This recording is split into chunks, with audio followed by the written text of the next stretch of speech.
We're talking about living on Mars today. This is Zac Trolley. Zac is adjusting to normal life again, kind of, after living in Mars simulation, a remote Mars research station in the Utah desert.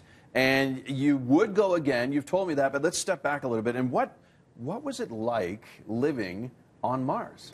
So the terrain is a lot like the Badlands in Alberta, and it looks very, very similar to Mars. So if you see any pictures from the Curiosity rover, you see those mountains, that strata, it looks very similar. Okay. So when you get out there, you know, it's kind of familiar, kind of alien, but you drive up and you're in the base and there's literally no one around. You're just all by yourself, and you do the orientation, but when they close that door, it kind of really dawns on you that this is it. There's no one else. This is it. Yeah, right? absolutely. Yeah. And so how many people were with you during this stay?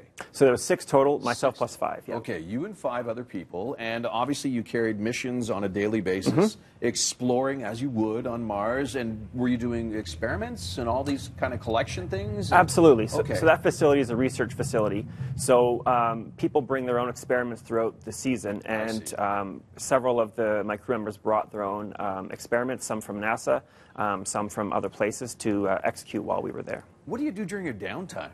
There's not much downtime. Oh, you're busy. Okay. Yeah, because we are in charge of the facility while we were there. So myself, I was the crew engineer, and my main task is to ensure that the facility keeps running. That it's working. Absolutely.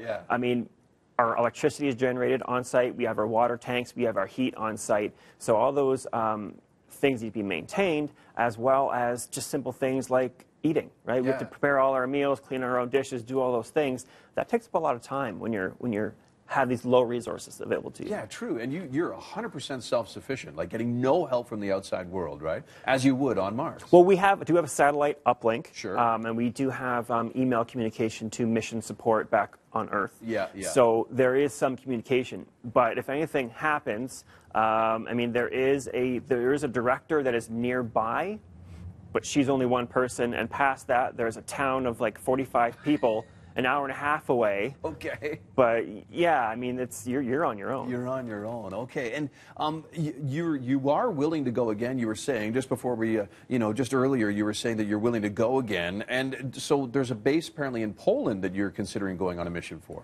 Yeah, around the world, there's actually about a dozen facilities that do these analog missions for Mars, the Moon, and asteroids, and they all have their own kind of specialty. Okay. So yeah, I'm very interested in visiting these other facilities and seeing what their specialties are and increasing my own knowledge. And there's one here in Canada, in the Arctic. Absolutely, right? yes. There's one way up north near the Arctic Circle. It's called the Flashline Mars Arctic Research Station, and it's also run by the Mars Society. I see. And it's not used that often because of cost and because of the risk factor. It's actually really dangerous being in the Arctic anyway. Yeah. But to be in a remote, isolated base, pretending you're on Mars, adds another risk level. I know. It's really fascinating to me. So in the Mars simulation, you said you had a satellite uplink, and you did have email communication with mission control, so to speak. Did you communicate with, like, friends, family, that type of thing? Oh, you did? Okay. Yeah. So when we're there, what we do is we imitate a 20-minute delay for communication, the same communication you have between Earth and Mars. So, people always ask, well, you never see your family again. Well, I mean, the way communication works, you could still use Twitter and Instagram and all those things, right? So you can communicate, you just can't Skype or you can't call anybody because there's no communication. But you can send still photographs. Absolutely. If you wanted to, right, yeah. And were you able to take, like, personal belongings with you, kind of pieces of home with you? Yeah, so, I mean, you just pack your own bags and things like that. So people, brought pictures, your favorite movie, those kind of things like that to try and remind you of home. Well, good stuff. Good luck to you, Zac. I hope you guys get the mission in Poland later this year, and I hope we start to use the Arctic station more, because that's very cool. Very cool stuff. Nice to meet you. Please keep in touch, because this is just fascinating. Everyone here on the show knows I'm a space enthusiast like yourself, so it's been a pleasure chatting with you.